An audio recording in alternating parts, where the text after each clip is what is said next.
Senhor, nós te rendemos graças pelo privilégio de podermos nos reunir livremente em nosso país para o estudo da Tua Palavra, termos comunhão uns com os outros, cantar louvores ao Teu nome e nos confraternizar como irmãos em Cristo Jesus. Nós pedimos a Tua bênção sobre esse encontro, essa noite, que Teu Espírito Santo nos conduza pela misericórdia que o Senhor já demonstrou a nós na cruz do Calvário. Nós pedimos que cada parte do que será feito aqui glorifique o Teu nome e traga edificação e regozijo ao Teu povo. Tu sabes a situação e o coração de cada pessoa aqui. Há aflitos, atribulados, adoentados, oprimidos. Nós pedimos que a Tua palavra seja libertadora e que a todos Tu concedas da Tua graça. Em nome do Senhor Jesus, por quem todas estas coisas vêm. Amém. Louvemos a Deus, irmãos. Com alegria, façamos essa oração.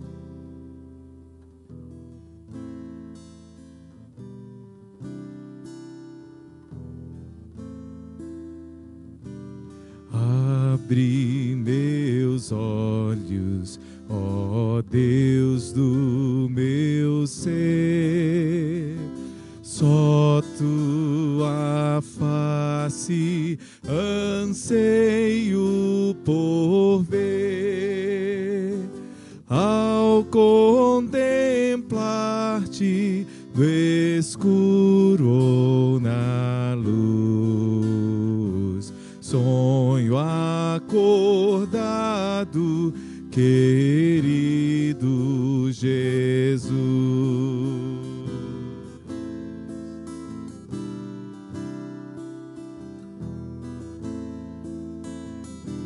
Meu pensamento, palavra de amor, é Teu alento em minha alma, Senhor. Pai amoroso, que seja assim. Eu em Tua casa, Teu Espírito em mim. És meu escudo, espada e vigor, minha alegria e honra, Senhor. Tu és meu abrigo, a quem vou temer. Tu me elevas em Teu poder. Rei das alturas, se a luta eu vencer, Sol da justiça, que eu possa Te ver. Sonho profundo do meu coração, és para sempre a minha visão. Sonho profundo, sonho profundo do meu coração, és para sempre a minha visão.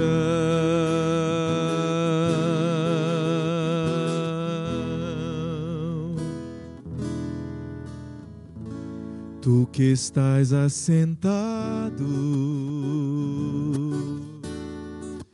no trono,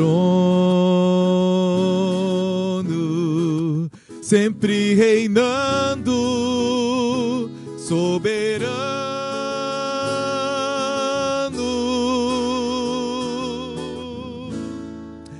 anjos cantando, homens louvando, Deus é unido com seu povo, ó Alfa, Ômega, Cristo, Filho, ó vem, ó vem, ó vem, Senhor Jesus. Ansioso espero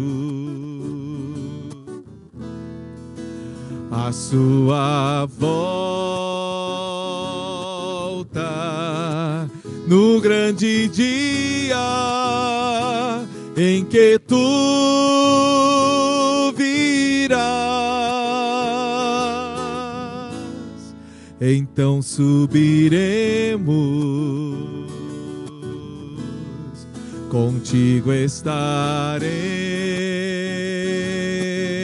para sempre, para sempre. Aleluia, Maranata,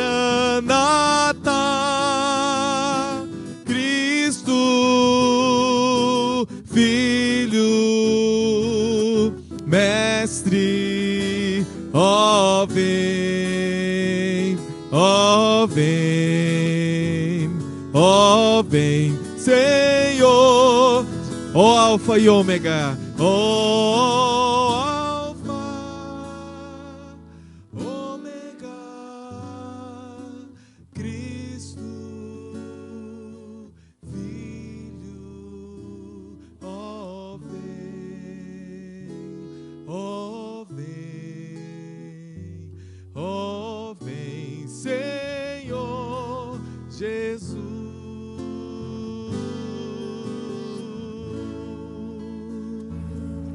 Vocês podem sentar. Obrigado, pastor.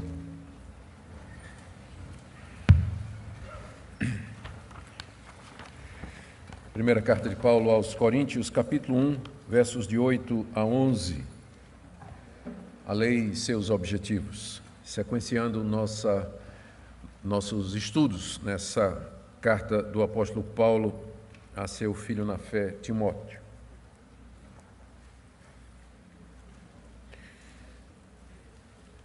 Apenas para a informação de vocês, todas essas mensagens elas são transmitidas ao vivo e posteriormente colocadas no canal no YouTube. Nós temos 2 canais, tem um canal da nossa igreja, Primeira Igreja Presbiteriana, e o canal que tem meu nome. Então, você ali tem à vontade, você tem recursos para depois compartilhar, rever. E mais adiante, sempre estamos brigando com o Spotify, a gente põe, eles tiram.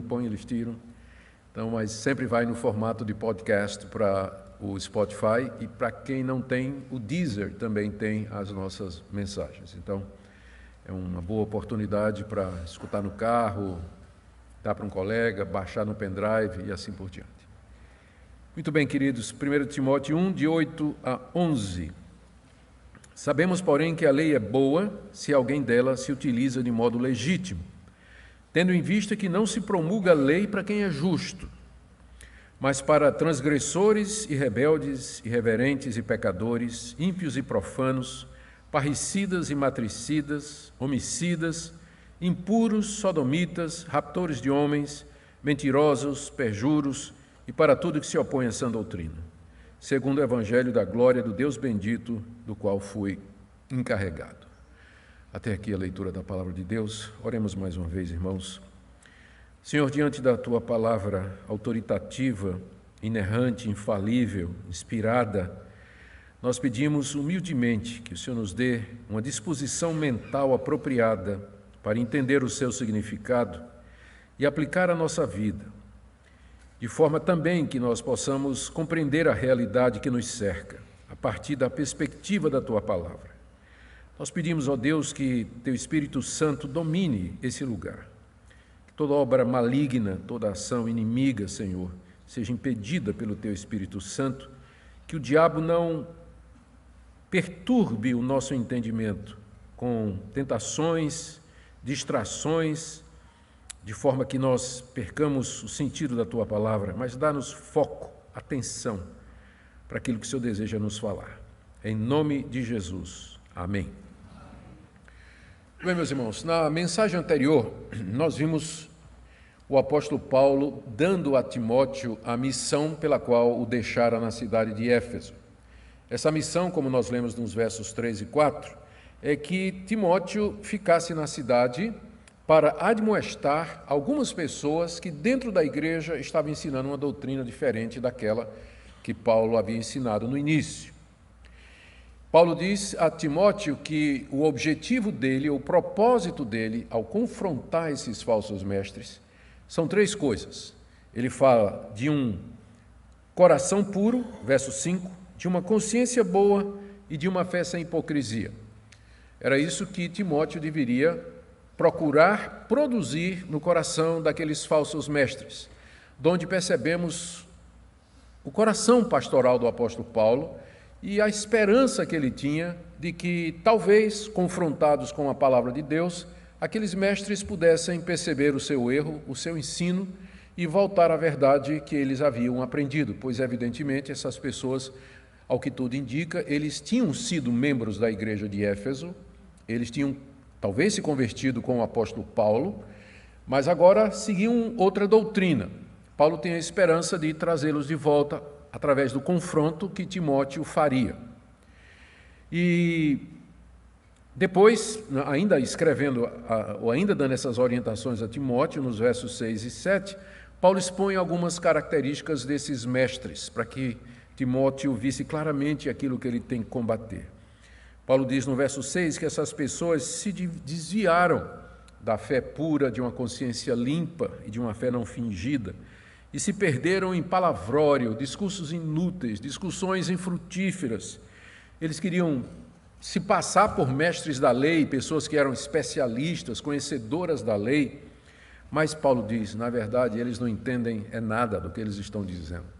A motivação não era a verdade, ou seja, o que levava essas pessoas a ensinar o que elas estavam ensinando, não era a busca da verdade, conhecer a Deus verdadeiramente. Mas, como sempre, infelizmente, na história da igreja, o interesse era poder, o interesse era dinheiro, o interesse era popularidade. E, em nome disso, as pessoas são capazes de violar a própria consciência, seguir caminhos que o próprio coração adverte que não são corretos e assim por diante. E agora, na passagem que nós temos diante de nós, o apóstolo Paulo, uma vez que ele levantou o assunto, ele explica a Timóteo o que seria, então, o uso correto da lei. Porque ele tinha dito, no verso 7, que essas pessoas pretendiam passar por mestres da lei.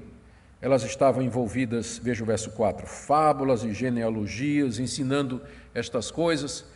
Mas então existe um uso correto da lei, porque esses mestres aparentemente estavam usando a lei de Moisés num sentido errado. Era esse o ensino falso que Paulo quer que Timóteo combata. Mas se o erro deles é que eles estavam usando a lei de maneira errada, existe uma maneira certa de usar a lei? Para que a lei foi dada? Então é isso que Paulo explica aqui nesses versículos, ainda nas instruções que ele está dando a Timóteo. Então nós vamos ver o que é que os mestres estavam ensinando, em primeiro lugar, depois a resposta de Paulo. Ele vai dizer que a lei é boa, se for usada de forma legítima. Ele vai dizer que a lei não foi dada para enquadrar quem é justo, e vai dizer que a lei foi dada para a condenação dos ímpios. E, finalmente, ele vai dizer que todas estas coisas, elas são condenadas pelo bom evangelho que ele prega, pela sã doutrina. Então, nosso objetivo nessa noite é que essa instrução esclareça a nossa mente, porque existe muita confusão a respeito do propósito da lei, especialmente para os cristãos. A pergunta é, estamos debaixo dela? Para que a lei serve? Ela ainda nos alcança? Existe algum uso bom que o cristão pode fazer da lei? Para que ela foi dada? Espero que nessa noite nós tenhamos algumas dessas respostas. Então, primeiro, nós temos que tentar entender o que é que aqueles mestres de Éfeso estavam ensinando. Ao que tudo indica, pelo que Paulo está escrevendo aqui, eles estavam interpretando de maneira errada o propósito da lei de Deus e o uso que os cristãos deveriam fazer dela. Quando Paulo fala aqui da lei, está evidente que ele não está falando só dos 10 mandamentos, mas ele está falando de toda a legislação mosaica, que incluía as leis cerimoniais, que tinham a ver com o templo, com os sacerdotes, com os sacrifícios, e a lei civil, que tinha a ver com Israel enquanto nação. Por exemplo, leis de propriedade, leis de prisioneiros de guerra, leis com respeito a limites de cada tribo.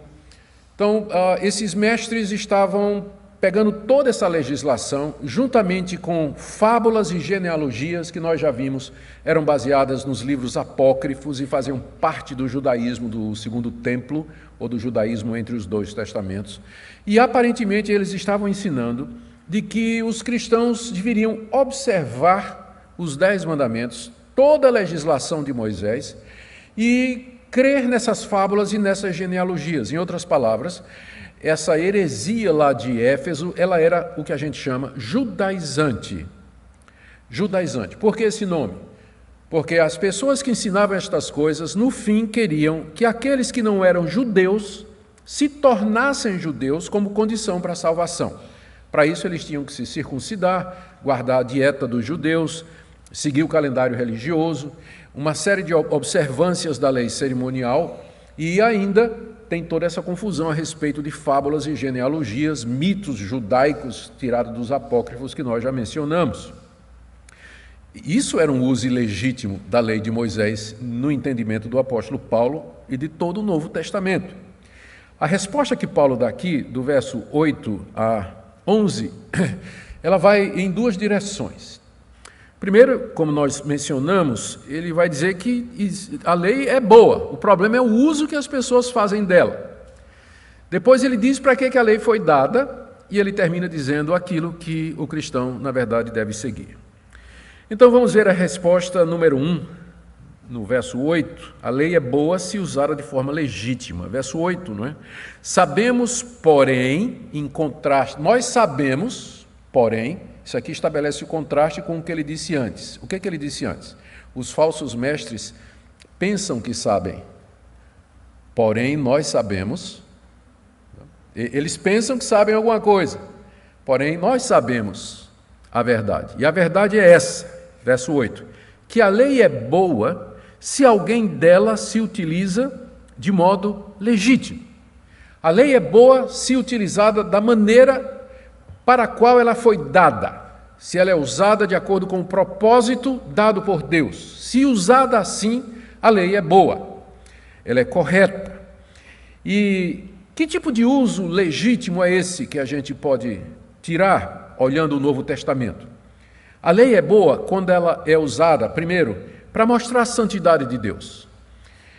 A lei moral, os 10 mandamentos, refletem a santidade de Deus. A lei cerimonial que Deus deu reflete o seu plano maravilhoso de salvação, porque aponta para o Messias, o Cordeiro de Deus que tira o pecado do mundo. E as leis civis para a nação de Israel refletem o ideal de Deus para uma sociedade, uma teocracia, um mundo governado por um Deus justo, santo e bom, através de leis verdadeiras e boas. Então, a lei serve para mostrar quem é Deus, o seu caráter santo. Então, esse é um uso bom da lei que nós podemos fazer hoje também. A lei também serve para mostrar o que é certo e errado. No mundo onde tudo é relativo, onde a verdade é relativizada, a lei de Deus ela serve de farol, ela serve de referência. Nós podemos saber que aqui na China, no Japão, entre os índios, entre os esquimós, entre as tribos berberes do deserto do Saara, adultério sempre é errado, porque a santa lei de Deus diz isso. Então, nós temos um referencial do que é certo e errado num mundo pluralista e relativista. Então, esse é um uso bom da lei, saber o que é certo e o que é errado. O que ela comanda, isso está certo. O que ela proíbe, aquilo está errado. A lei também é boa quando ela é usada para mostrar os nossos pecados. Ela serve de espelho da alma. Quando você lê os 10 mandamentos humildemente diante de Deus, orando diante de Deus, o Espírito de Deus convence o seu coração, a sua consciência, dos erros que você tem cometido. Dos erros que você tem cometido. Eu estava escutando um podcast do R6 Pro, já falecido, mas ele tem um canal de podcast com todas as mensagens dele, estudos, é o que eu sempre ouço quando eu estou dirigindo e tudo, eu gosto de ouvir. E ele estava falando sobre oração, e alguém tinha perguntado para ele, né, como orar. E ele disse, para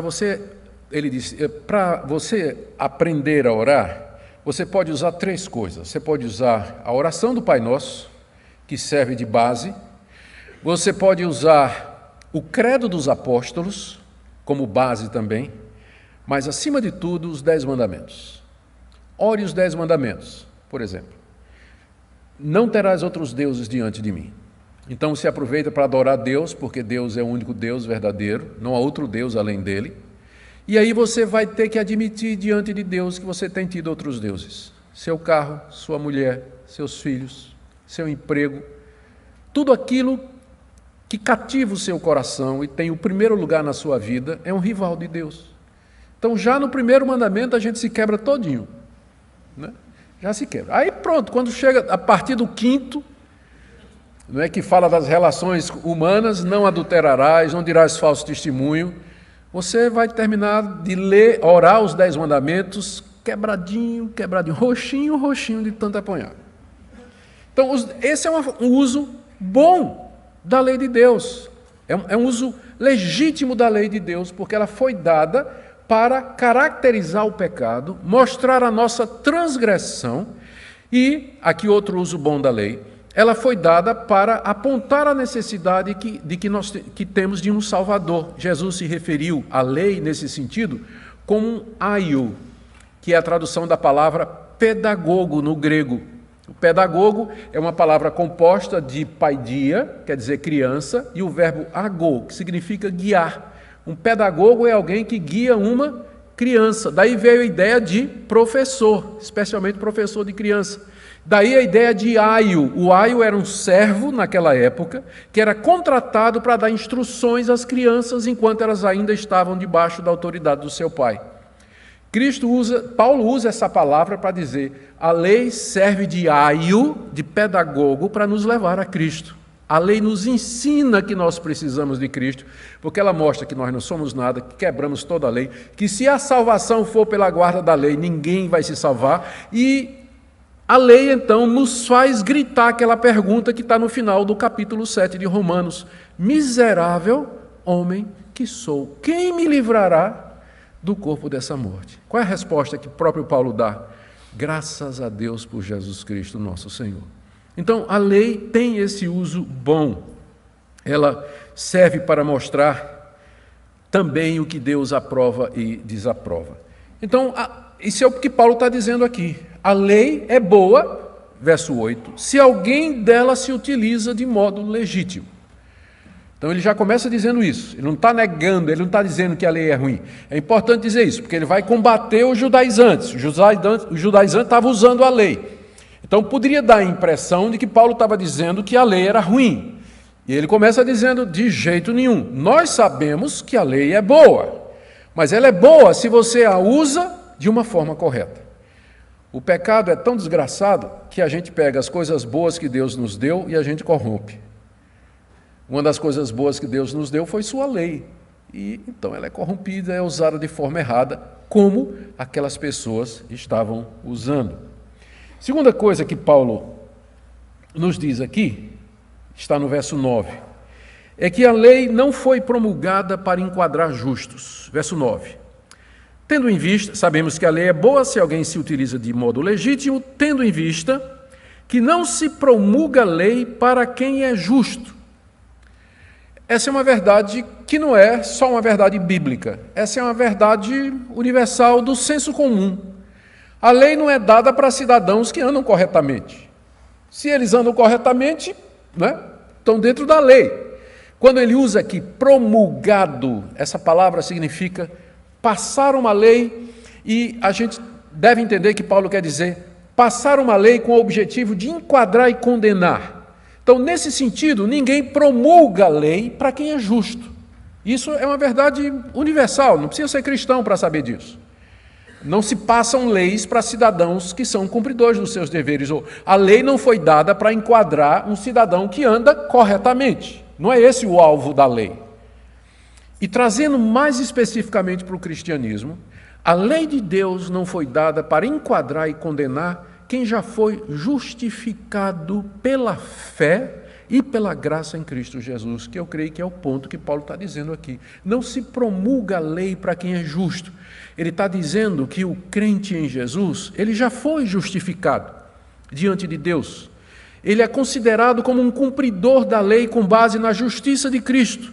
Não resta ou não pesa sobre o cristão nenhuma condenação, falta ou culpa da parte de Deus, uma vez que o seu representante Jesus Cristo cumpriu a lei perfeitamente e sofreu em si mesmo o castigo que os nossos pecados merecem, que a lei demanda. Então, a lei de Deus, ela não nos enquadra, ela não nos condena mais. É por isso que em outras partes do Novo Testamento, Paulo diz que o crente, ele não está mais debaixo da lei. Ele não está mais debaixo da lei, no sentido de que ele não está mais debaixo da condenação da lei. Deus jamais vai usar a lei para enquadrá-lo e condená-lo eternamente ao castigo. Nós estamos livres dessa condenação e da obrigação de guardar essa lei para a salvação. Esse é o ponto aqui. Estamos livres de guardar essa lei para a salvação. Livres porque Cristo já cumpriu por nós. Livres porque nós jamais poderíamos, se a salvação fosse pela lei, nenhum de vocês nem eu se salvaria. Portanto, não se promulga a lei para quem já é salvo. A lei não foi dada como condição para que os cristãos sejam salvos. Esse era o uso errado que estava sendo feito pelos mestres lá em Éfeso.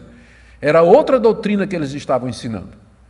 E com isso eles queriam parecer conhecedores da lei, elevar a lei foi dada por Deus, nós temos que guardar a lei. Paulo disse, sim, mas ninguém passa a lei para quem é justo. Passa? Não. Então, nós já somos justos em Cristo, nós já fomos justificados. A lei não nos alcança mais, ela não é condição para a nossa salvação.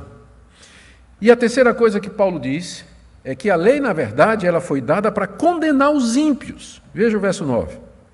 Tendo em vista que não se promulga a lei para quem é justo, mas se promulga a lei para quem é. Aí vem uma lista aqui, horrenda, né? Uma lista terrível de infrações, de pecados, de transgressões, de conduções erradas. Olha a lista: transgressor, rebelde, reverente, pecador, ímpio, profano, parricida, matricida, homicida, impuro, sodomita, raptor de homens, mentiroso, perjuro e tudo que se opõe à sã doutrina. A lei foi dada para condenar estes que praticam estas coisas. A lei de Deus enquadra essas pessoas e as expõe à condenação eterna por conta da sua quebra, da sua rebelião contra Deus. Essa lista aqui, quando a gente estuda com detalhes essa lista, você vai ver que ela é bem conhecida.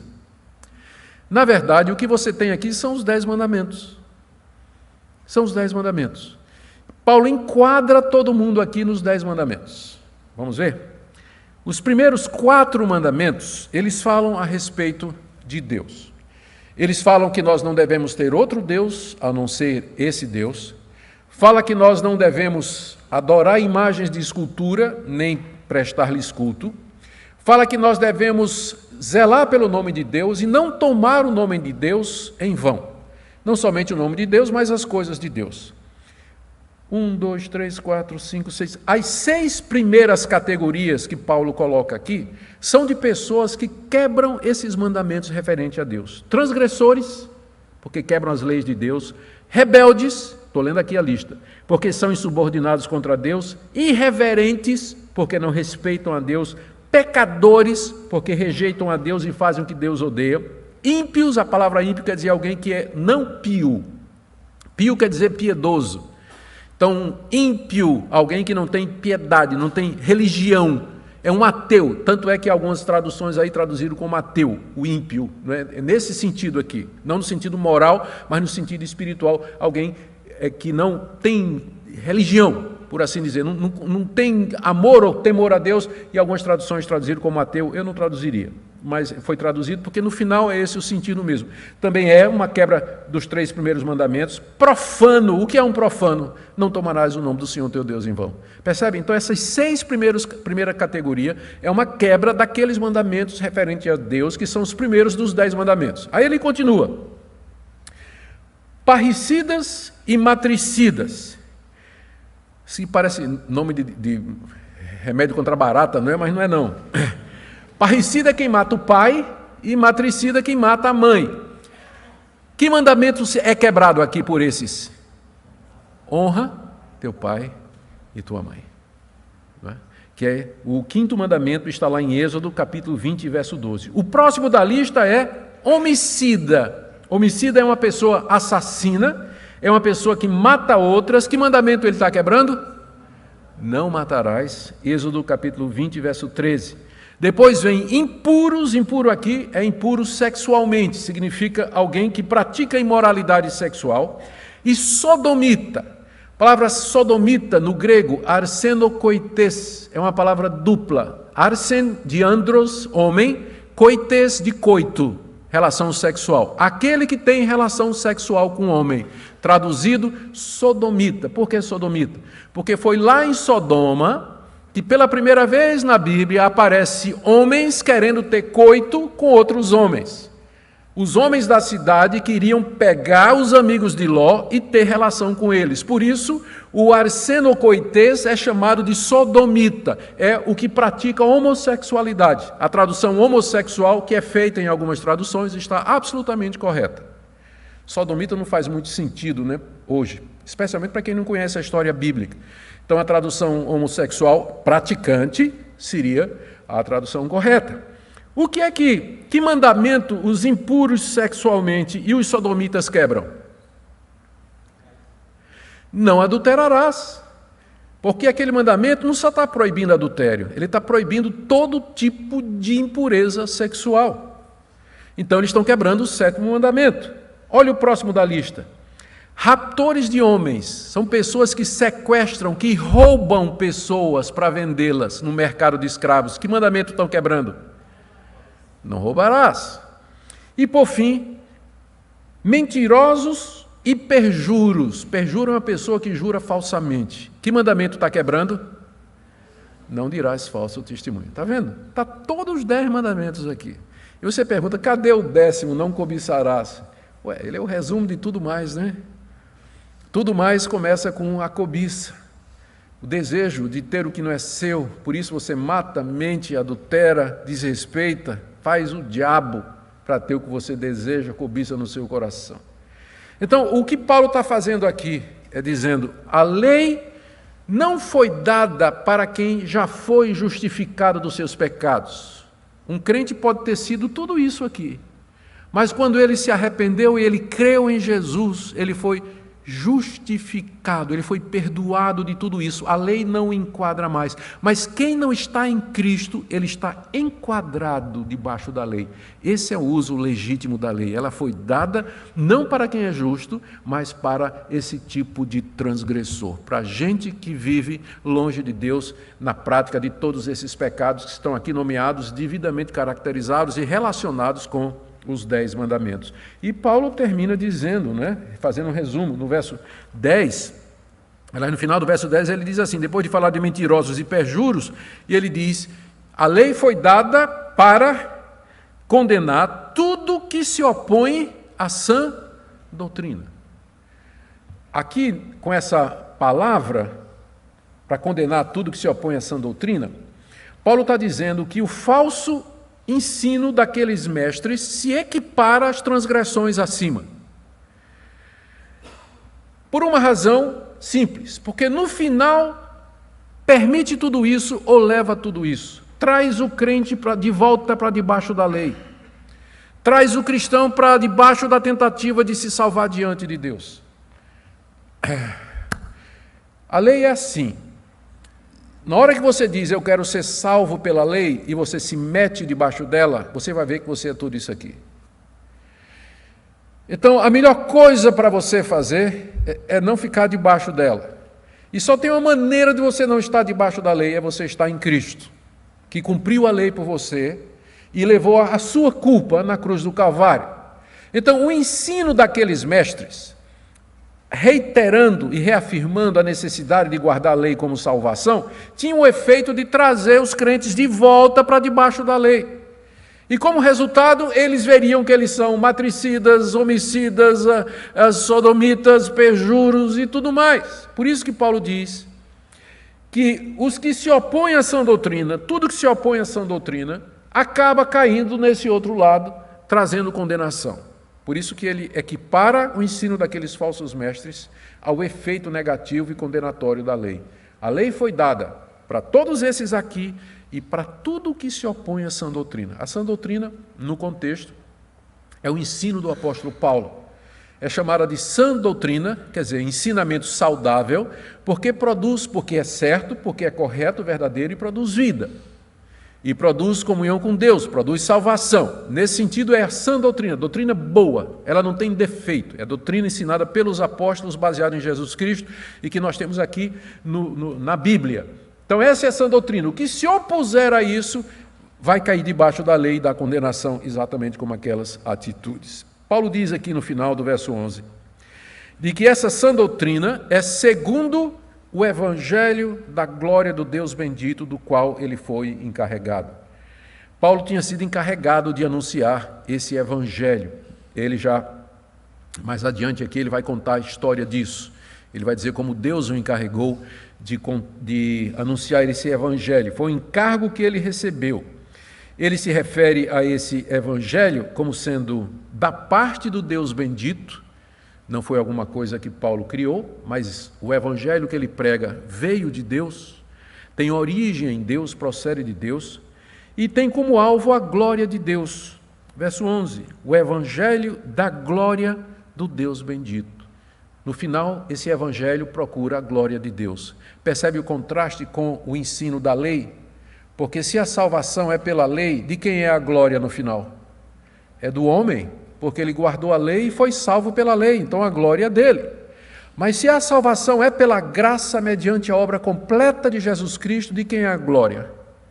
Do Deus que planejou isso e enviou seu Filho para realizar essa salvação. Por isso o verdadeiro evangelho, ele não dá espaço para a glória humana, não tem. Mas as seitas e os falsos ensinos acabam glorificando o homem, exaltando o homem e dando ao homem uma posição que ele, na verdade, não tem. Nós sabemos. Eles parece que sabem, diz o apóstolo Paulo, mas nós sabemos a verdade, que a lei quebra, mas o evangelho da glória do Deus bendito salva. Deixe-me fazer 3 aplicações para terminar, irmãos. Na verdade, é mais um resumo do que nós já vimos aqui.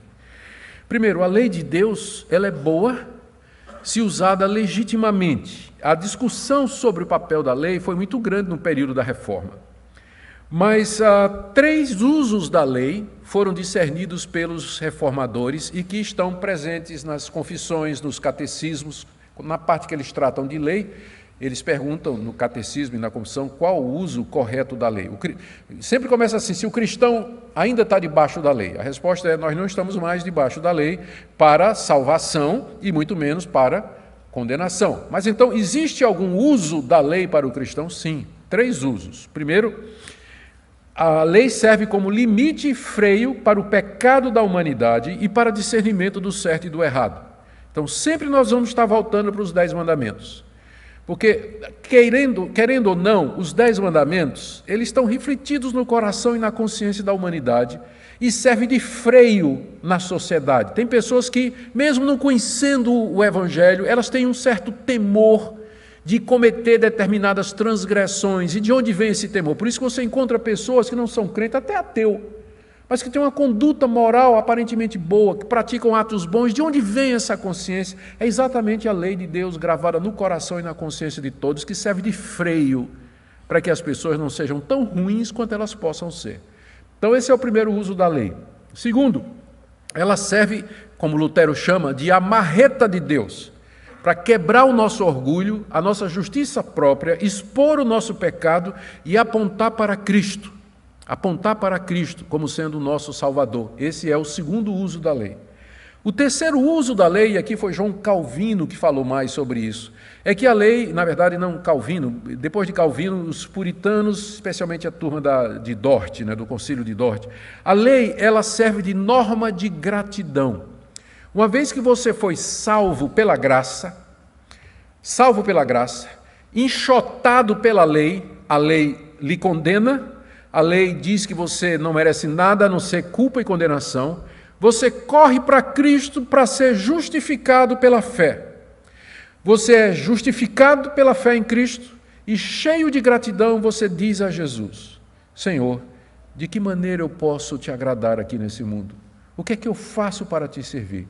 Resposta de Jesus: não terás outros deuses diante de mim, não farás para ti imagem de escultura, não tomarás o nome do Senhor teu Deus em vão, lembra do dia de descanso para santificar, honra teu pai e tua mãe, vai tudo.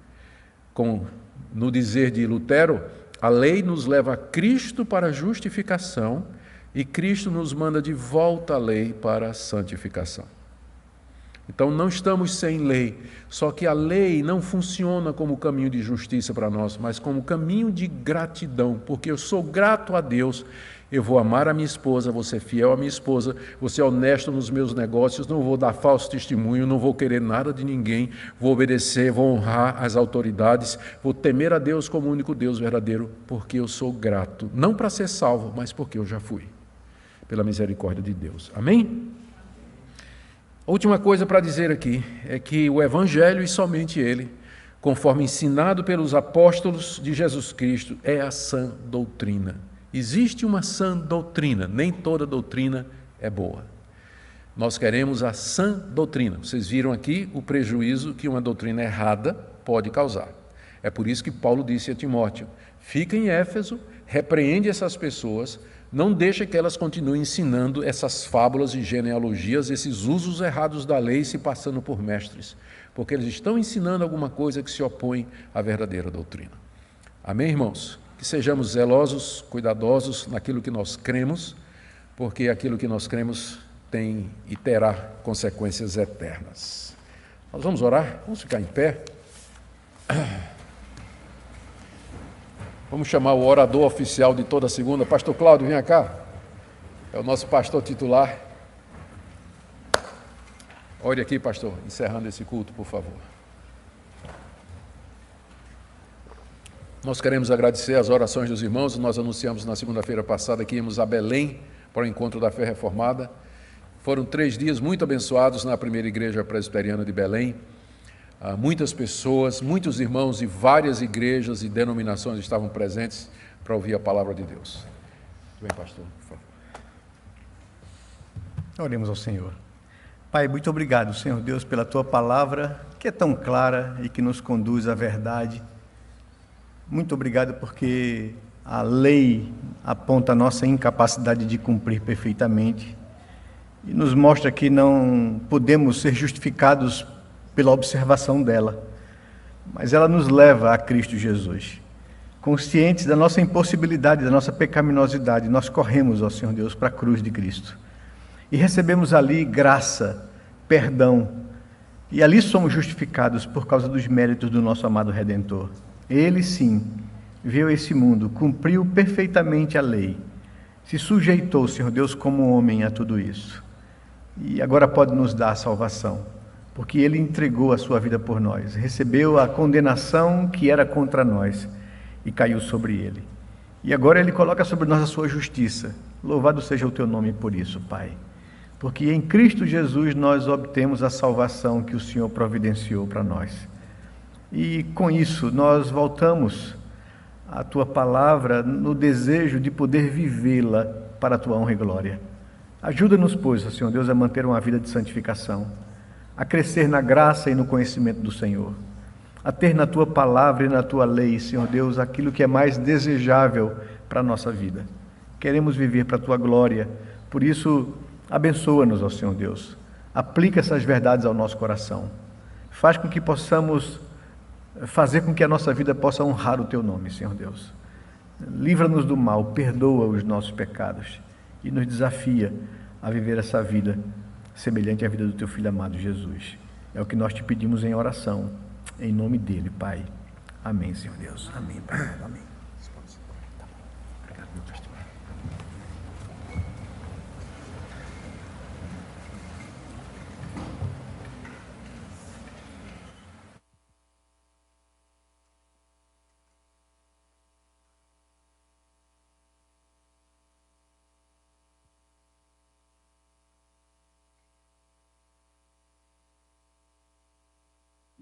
Eu queria agradecer de coração aos irmãos que sempre contribuem com os quitutes, né, para enriquecer o nosso café. Hoje a gente tem um biscoitinho salgado, tem munguzá. Quando eu ponho isso na internet, o pessoal do Sul tudo pergunta o que é munguzá, né? Ninguém sabe o que é. O que é munguzá? E café e livraria logo que nós terminarmos aqui, certo? Vocês estão todos convidados a participar. Tem 2 livros que eu queria recomendar para vocês, que vocês podem adquirir lá na nossa biblioteca, estão com desconto especial. Um é do pastor Paulo Júnior, que esteve conosco no Encontro da Fé Reformada e deixou alguns livros aqui, poucos, para oferecer aos irmãos. O Perfil do Verdadeiro Cristão, com prefácio de Hernandes Dias Lopes. É um estudo das bem-aventuranças que está à disposição lá na nossa livraria.